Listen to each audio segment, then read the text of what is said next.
Hello friends, my name is Kajal और आप सभी का स्वागत है मेरे चैनल पर। और आज की इस वीडियो में हम डिस्कस करने वाले हैं UP DElEd second semester subject science. Friends, आज हम लेसन 3 डिस्कस कर रहे हैं, ठीक है। और इसमें सबसे पहले हम लघु उत्तरीय प्रश्न डिस्कस करेंगे और लेसन 3 का नाम है कार्य और ऊर्जा, जो कि बहुत ही महत्वपूर्ण प्रश्न है। तो अगर आपने प्रीवियस वीडियोज़ नहीं देखे हैं, ठीक है, तो आप सभी को प्लेलिस्ट का लिंक कमेंट्स बॉक्स में मिल जाएगा, आप वहां से जाकर देख सकते हो। फ्रेंड्स, जो आपका ये लेसन है कार्य और ऊर्जा, जो कि बहुत ही महत्वपूर्ण है, ठीक है। इसके पहले हमने लेसन 2, लेसन 1 डिस्कस कर लिया है, तो आप प्लेलिस्ट में सिंपल जाकर देख सकते हो। तो चलिए फ्रेंड्स, शुरू करते हैं। वीडियो को लाइक कर दीजिए और ज़्यादा से ज़्यादा अपने फ्रेंड्स मित्रों को शेयर कर दीजिए। तो फ्रेंड देखिए, सबसे पहला जो आपका प्रश्न है कि ऊर्जा रूपांतरण के उदाहरणों को संक्षेप में बताइए। यानी बहुत ही महत्वपूर्ण ये प्रश्न है, ऊर्जा रूपांतरण के कौन कौन से उदाहरण है, चलिए इसके बारे में जानते हैं।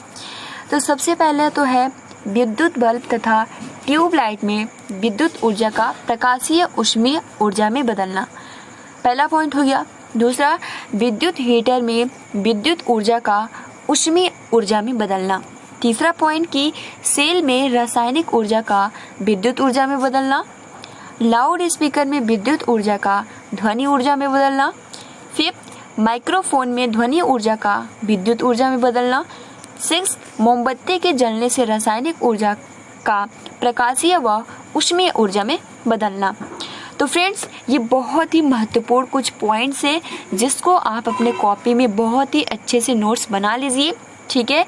जिसमें पहला पॉइंट जो है वो है विद्युत बल्ब या फिर ट्यूबलाइट में क्या होता है कि वो विद्युत ऊर्जा का प्रकाशीय ऊर्जा में चेंज हो जाता है, ठीक है।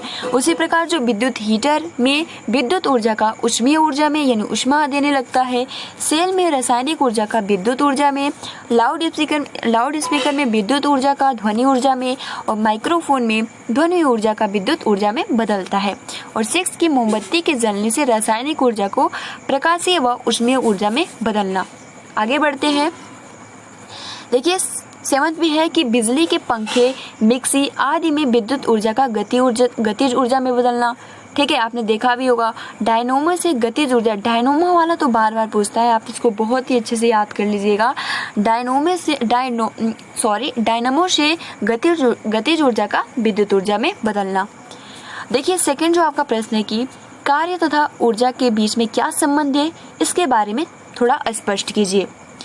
तो देखिए, कार्य और ऊर्जा के बीच में क्या संबंध है। ऊर्जा क्या है, एक प्रचलित शब्द है, ठीक है, एनर्जी है। बिना ऊर्जा के कोई कार्य नहीं किया जा सकता। जैसे कि एग्जाम्पल के लिए आप पढ़ रहे हो, तो आप पढ़ रहे हो क्यों, क्योंकि आपके पास एनर्जी है, ऊर्जा है। अगर आपके पास एनर्जी ही नहीं रहेगा, ऊर्जा ही नहीं रहेगा, तो आप कुछ भी नहीं कर पाओगे, कोई भी वर्क नहीं कर पाओगे। तो इसीलिए कहा गया है कि ऊर्जा एक प्रचलित शब्द है और बिना ऊर्जा के कोई कार्य नहीं किया जा सकता है। हम खाना खाकर, फल खाकर, चाय, दूध अथवा जूस पीकर ऊर्जा प्राप्त करते हैं। जैसे कि आपका फ़ोन है, तो फ़ोन के लिए ये सब खाना, फल ये सब थोड़ी ना होता है, इसके लिए तो चार्ज ही चाहिए, तभी इसको ऊर्जा मिलेगा और तभी आप इसको चला सकते हो, कोई भी वर्क कर सकते हो, ठीक है। तो इसीलिए मनुष्य के लिए भी खाना, इसीलिए अनाज बना है ताकि ऊर्जा मिले और हम कोई भी कार्य कर सके। तो बहुत ही महत्वपूर्ण इनका संबंध है, यानी आप कह सकते हो कार्य और ऊर्जा के बिना अगर इसको दोनों को अलग कर दिया जाए तो कुछ भी पॉसिबल नहीं है, ठीक है। देखिए, भौतिकी में किसी वस्तु की कार्य करने की क्षमता, एबिलिटी को हम क्या, एनर्जी यानी ऊर्जा कहते हैं।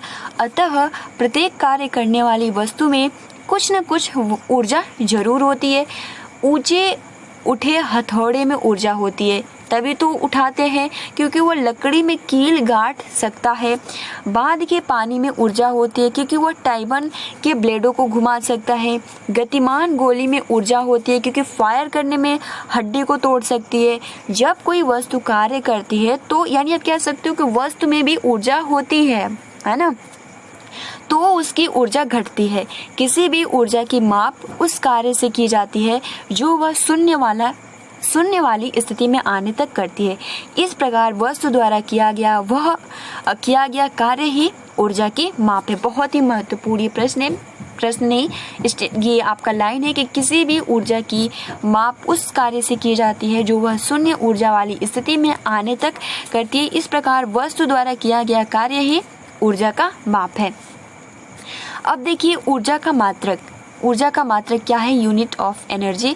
चूँकि ऊर्जा को कार्य से मापा जाता है अतः ऊर्जा व कार्य के मात्रक एक ही है, अर्थात ऊर्जा का MKS तथा SI पद्धति में इसका जो मात्रक होता है वो क्या होता है? जूल होता है। ठीक है।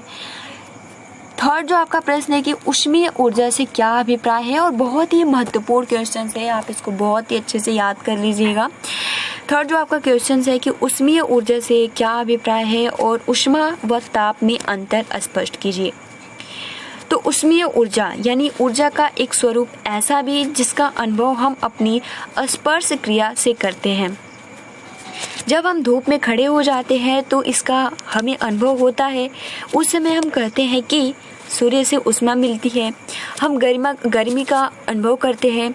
ऊर्जा का यह स्वरूप ही क्या कहते हैं? इसको ही हम ऊष्मा कहते हैं। ऊष्मा दो वस्तुओं के बीच अथवा संपर्क में रखी दो वस्तुओं के बीच तत्पर होने पर उच्च ताप से निम्न ताप की ओर प्रसारित होती है, और ऊष्मा का मात्रक जो होता है वो होता है किलो कैलोरी एवं जूल। तो आप सभी को बहुत ही आसानी से समझ में आ गया होगा कि ऊष्मीय ऊर्जा क्या मतलब है, इसका क्या मतलब होता है। ठीक है। तो यानी आप कह सकते हो कि ऊष्मा दो वस्तुओं के बीच अथवा संपर्क में रखी दो वस्तुओं के बीच तत्पर होने पर उच्च ताप से निम्न ताप की ओर प्रसारित होती है।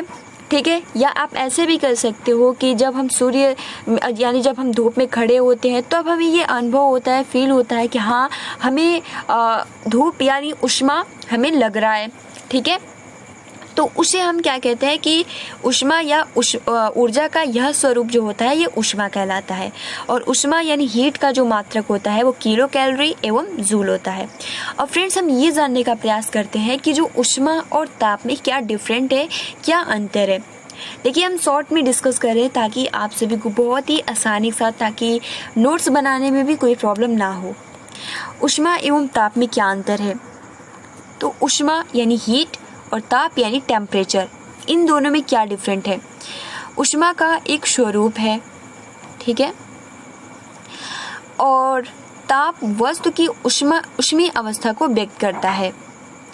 दूसरा जो पॉइंट कहता है कि ऊष्मा के मात्रक कैलोरी एवं किलो कैलोरी है, और ठीक है, और ताप की मात्रक degree Celsius, degree Fahrenheit, degree kelvin, degree Rankine, तो ये ताप के मात्रक होते हैं। ठीक है। और उसके बाद देखिए आपका ताप के मात्रक OC, OF, OK और OR है। उसी प्रकार से देखिए दो वस्तुओं को मिलाने पर उसकी संयुक्त ऊष्मा उनकी अलग अलग ऊष्माओं का योग के बराबर होती है। उसके बाद देखिए चौथा जो आपका पॉइंट कहते हैं, किसी वस्तु की दो या दो से अधिक भागों में विभक्त करने पर प्रत्येक भाग की ऊष्मा वस्तु की कुल ऊष्मा से कम होती है। और अगर हम ताप की बात करें तो किसी वस्तु को दो या दो से अधिक भागों में विभक्त करने पर प्रत्येक भाग का ताप वस्तु के यानी ताप के बराबर होता है। फिफ्थ पॉइंट कहता है कि किसी वस्तु की ऊष्मा की मात्रा उस वस्तु के द्रव्यमान, प्रकृति एवं ताप पर निर्भर करती है, और किसी वस्तु का ताप एवं उसके द्रव्यमान, प्रकृति एवं ऊष्मा की मात्रा पर निर्भर करता है। ठीक है। तो ये तो पूरा था आपका यहाँ पे दोनों में डिफरेंट। अब देखिए आपका चौथा जो प्रश्न है कि, और देखिए फ्रेंड्स इसमें से आपको आप चाहो तो पूरा भी याद कर सकते हो या फिर जो महत्वपूर्ण पॉइंट्स है वो भी याद कर सकते हो। ठीक है। उसके बाद देखिए फ्रेंड्स अगला जो आपका क्वेश्चन है कि पवन ऊर्जा से क्या अभिप्राय है, संक्षिप्त में समझाइए। तो वायु के गतिशील होने से उत्पन्न गतिज ऊर्जा को पवन ऊर्जा कहते हैं। ठीक है। बहुत महत्वपूर्ण है कि वायु के गतिशील होने से उत्पन्न गतिज ऊर्जा को पवन ऊर्जा कहते हैं, और इसका उपयोग पवन चक्की के ब्लेडों, पंखुड़ियों को घुमाने में किया जाता है।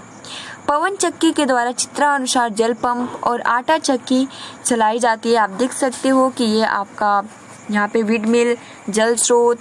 ठीक है। तो ये आपका क्या है, ये सब पवन चक्की इसको हम कहते हैं। ठीक है। तो बस आपको याद रखना है कि पवन ऊर्जा क्या मतलब होता है, क्या इसका अभिप्राय होता है। तो वायु के गतिशील होने से उत्पन्न गतिज ऊर्जा को पवन ऊर्जा कहते हैं। आप अपने देश के तमिलनाडु प्रदेश में पवन ऊर्जा पर आधारित विंड मिल फॉर्म द्वारा विद्युत ऊर्जा का उत्पादन किया जा रहा है। आजकल कुछ क्षेत्रों में अनेक पवन चक्कियों के समूह द्वारा पवन मिल फॉर्म बनाकर विद्युत का उत्पादन किया जाता है। फिफ्थ आपका क्वेश्चन है कि सोलर सेल किसे कहते हैं? सचित्र वर्णन कीजिए। सोलर सेल क्या होता है, आइए इसके बारे में जानते हैं।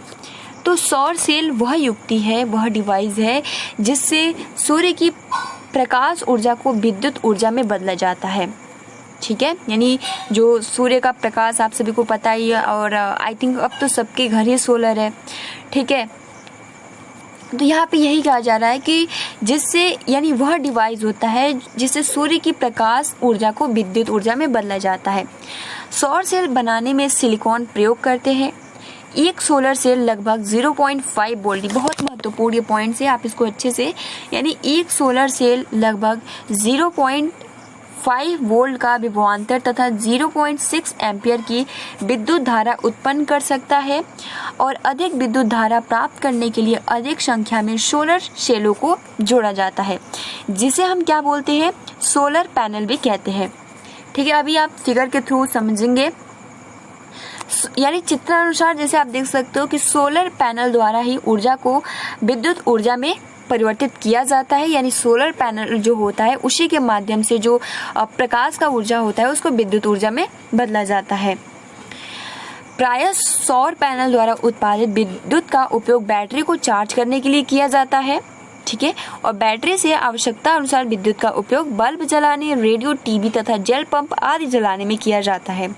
दूरस्थ ग्रामीण क्षेत्रों में जहां विद्युत उपलब्ध नहीं है, सोलर पैनल का उपयोग विशेष रूप से किया जाता है। और आप देख सकते हो कि अभी तो गांव-गांव में सोलर लग चुका है। ठीक है, तो एक बहुत ही अच्छा ये विकास है। अभी आप देख सकते हो सोलर का, आप देख सकते हो विद्युत मोटर, बैटरी, और इसको धूप में रखा जाता है।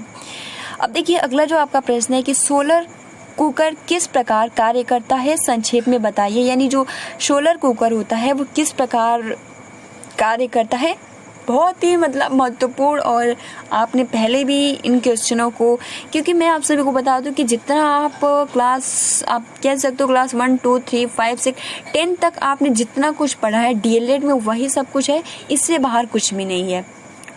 देखिए जो आपका प्रश्न है कि सोलर कुकर किस प्रकार कार्य करता है, संक्षेप में बताइए। तो सोलर कुकर द्वारा सौर ऊर्जा को ऊष्मा के रूप में एकत्रित करके, यानी जो सौर ऊर्जा होता है उसको ऊष्मा के रूप में एकत्रित करके इसे भोजन पकाने में प्रयोग किया जाता है। सूर्य की प्रकाश किरणें कुकर के कांच के ढक्कन तथा परावर्तक पर पड़ती है और कांच के ढक्कन पर तथा परावर्तक से परिवर्तित, आप देख सकते हो ये आपका सोलर है और सोलर कुकर है। ठीक है, ये सोलर कुकर है, ये कांच का ढक्कन है, ये सूर्य की किरणें हैं। तो सोलर कुकर आपने, अगर आपके घर होगा तो आपने जरूर देखा होगा। ठीक है, तो यहाँ पे कह रहा है कि कांच के ढक्कन पर तथा परावर्तक से परिवर्तित होकर आने वाली प्रकाश की किरणें बॉक्स में रखे बर्तन C1 और C2 तथा उसकी भीतरी दीवारों पर पड़ती है। यानी जो आपका सोलर कुकर होता है, जो ढक्कन होता है उसके ऊपरी दीवारों पे पड़ती है, भीतरी दीवारों पर पड़ती है। और बर्तन की बाहरी सतह तथा बॉक्स की दीवारें वह तली सभी काले रंग की होती है। ठीक है, जिससे सूर्य की किरणों की, क्योंकि आप सभी को पता है कि ये भी आपने सुना होगा, क्योंकि ब्लैक अगर कलर होता है तो उसमें जो ऊष्मा होता है बहुत ज़्यादा अवशोषित होता है। तो इसलिए जो आपका सोलर कुकर होता है, जो उसकी तली होती है, जो उसकी बाहरी परत होती है, वो किस कलर की होती है? तो ब्लैक कलर की होती है। सबसे महत्वपूर्ण ये पॉइंट्स है, क्योंकि जो सूर्य की किरणें हैं वो किरणों की ऊर्जा को अवशोषित कर लिया जाता है और परिणाम स्वरूप बॉक्स के अंदर ताप बढ़ जाता है। यानी जो ऊष्मा होता है उसको ताप, यानी जो प्रकाश की किरणें आती है तो अंदर जो कुछ भी बन रहा होता है तो उसका ताप बढ़ जाता है और 2-3 घंटों में इसके अंदर जो भी खाना बन रहा है वो पक जाता है। और सोलर कुकर की सहायता से चपाती बनाने और फ्राई करने के लिए अतिरिक्त सभी प्रकार के भोजन पकाए जा सकते हैं। तो फ्रेंड्स, ठीक है, तो इस तरीके से भोजन पकाए जा सकते हैं और बहुत ही अच्छा है ये सोलर कुकर। तो आप भी इसको खरीद सकते हैं और इस तरीके से बना सकते हैं। तो इससे तो बेटर, क्योंकि बना है और बहुत सारे लोग यूज़ भी करते होंगे। अब देखिए अगला जो आपका प्रश्न है कि ऊर्जा के सीमित तथा असीमित स्रोतों का संक्षेप में उल्लेख कीजिए। तो लास्ट आज का क्वेश्चन है ठीक है, ऊर्जा के सीमित तथा असीमित स्रोतों का संक्षेप में उल्लेख कीजिए। तो पत्थर का कोयला एवं पेट्रोलियम उत्पाद जैसे डीजल, पेट्रोल, मिट्टी, तेल, प्राकृतिक गैस आदि ऊर्जा के ऐसे स्रोत हैं जिन्हें पुनः प्राप्त नहीं किया जा सकता है। ठीक है, जैसे आपने देखा भी होगा, पत्थर का कोयला एवं पेट्रोलियम उत्पाद जैसे कि आपका डीजल हो गया, पेट्रोल हो गया, मिट्टी का तेल हो गया, ठीक है, प्राकृतिक गैस हो गया, क्योंकि ये पुनः प्राप्त नहीं किए जा सकते हैं क्योंकि इनके निर्माण में करोड़ों वर्ष लगते हैं और यह पुनः न प्राप्त होने वाले ऊर्जा के स्रोत है। अर्थात जो ये ऊर्जा होते हैं ये इनका क्या है, एक सीमित स्रोत है। और जैसे कि पेड़ पौधे की पृथ्वी के अंदर गहराई में दब जाने के फलस्वरूप ऑक्सीजन की अनुपस्थिति में लाखों करोड़ों वर्षों के पश्चात कोयले का निर्माण होता है और कोयला कुछ पथरीले पदार्थ एवं कार्बन के जटिल यौगिकों से बना होता है। इसी प्रकार जीव जंतुओं के अवशेषों के भूमि अथवा जल के नीचे दब जाने पर लाखों वर्षों में पेट्रोलियम बनता है, यानी बहुत ज़्यादा टाइम लगता है। और आप देख सकते हो पेट्रोल हो गया, डीजल हो गया, कितना ज़्यादा महंगा है। तो पेट्रोलियम के अधिकांश भंडार थल तथा समुद्र की तली से कई हजार मीटर की गहराई पर पाए जाते हैं। इन भंडारों से पेट्रोलियम निकालने के लिए कुएं बनाए जाते हैं और उसके बाद क्या किया जाता है कि पेट्रोलियम सैकड़ों हाइड्रोकार्बन्स का मिश्रण होता है और आसवन विधि द्वारा, जैसे कि हमने फर्स्ट सेमेस्टर में बहुत सारे विधियां देखे थे, तो आसवन विधि द्वारा पेट्रोलियम से मिट्टी का तेल, पेट्रोल, डीजल आदि प्राप्त करते हैं। कोयला एवं पेट्रोलियम उत्पादों को जीवाश्म ईंधन भी कहते हैं और वर्तमान में मानव की लगभग 80% ईंधन की पूर्ति जीवाश्म ईंधन करते हैं और जनसंख्या बढ़ने के परिणाम स्वरूप कोयला एवं पेट्रोलियम उत्पादों की मांग जो है वो क्या है, तेजी से बढ़ती जा रही है। तो फ्रेंड्स ये क्वेश्चन है। चलिए एक और क्वेश्चन डिस्कस कर लेते हैं जो कि आपका प्रश्न नंबर 8 है कि ऊर्जा रूपांतरण के व्यवहारिक उपयोग क्या है। तो चलिए इसके बारे में जानते हैं। किसी वस्तु की गतिज ऊर्जा या स्थितिज ऊर्जा के योग को उस वस्तु की यांत्रिक ऊर्जा कहते हैं। जैसे कि गतिज ऊर्जा, स्थितिज ऊर्जा हमने फर्स्ट सेमेस्टर में ही पढ़ा, ठीक है। तो उस वस्तु के योग को हम क्या बोलते हैं, तो यांत्रिक ऊर्जा कहते हैं। और यांत्रिक ऊर्जा के अतिरिक्त ऊर्जा के और भी अनेक स्वरूप हैं, जैसे कि ऊष्मा ऊर्जा, प्रकाश ऊर्जा, नाभिकीय ऊर्जा, द्रव्यमान ऊर्जा इत्यादि। जब भी हम कोई कार्य करते हैं तभी ऊर्जा एक रूप से दूसरे रूप में बदलती है। जब हम पत्थर फेंकते हैं तो हमारे शरीर की ऊर्जा कम हो जाती है, क्योंकि क्या होता है, हमारा जो ऊर्जा होता है वो पत्थर फेंकने में लग जाता है, तो थकान महसूस होगी और हम थक जाते हैं। और कुछ देर आराम करने तथा भोजन करने पर हमें वायु और ऑक्सीजन तथा भोजन से पुनः ऊर्जा मिल जाती है। कार के दौड़ने पर पेट्रोल की रासायनिक ऊर्जा कार के पहियों की गतिज ऊर्जा के रूप में बदल जाती है, ठीक है, तभी तो वो स्पीड से चलती है। और लिफ्ट द्वारा ऊपर चढ़ने में विद्युत ऊर्जा जो होती है वो स्थितिज ऊर्जा में बदल जाती है। तो ये पूरा है कि ऊर्जा रूपांतरण का किस तरीके से क्या पूरा प्रोसेस होता है। तो फ्रेंड्स ये तो थे आपके ऊर्जा और कार्य से रिलेटेड कुछ महत्वपूर्ण क्वेश्चन, और आई होप कि आपको ये जितने भी क्वेश्चन है बहुत ही आसानी से समझ में आए होंगे। फ्रेंड देखिए, जैसे ही मतलब कि ये खत्म होगा उसके बाद जो अति लघु और बहुविकल्पीय प्रश्न बहुत ही अच्छे से एक। तो फ्रेंड्स आज के लिए इतना ही। जितने भी क्वेश्चंस हैं इसको बहुत ही अच्छे से नोट्स बना लीजिए और आप सभी को मैं पीडीएफ भी प्रोवाइड कर दूंगी, ठीक है। मैं भूल जाती हूँ इसके लिए सॉरी, बट आप सभी को मैं पीडीएफ दे ही देती हूँ, है ना। तो बस आपको यही करना है कि प्रिपरेशन बहुत ही अच्छे ढंग से करना है। वीडियो को लाइक कर दीजिए। मिलते हैं 10 बजे वाली क्लास में। Thanks for watching, take care and best of luck.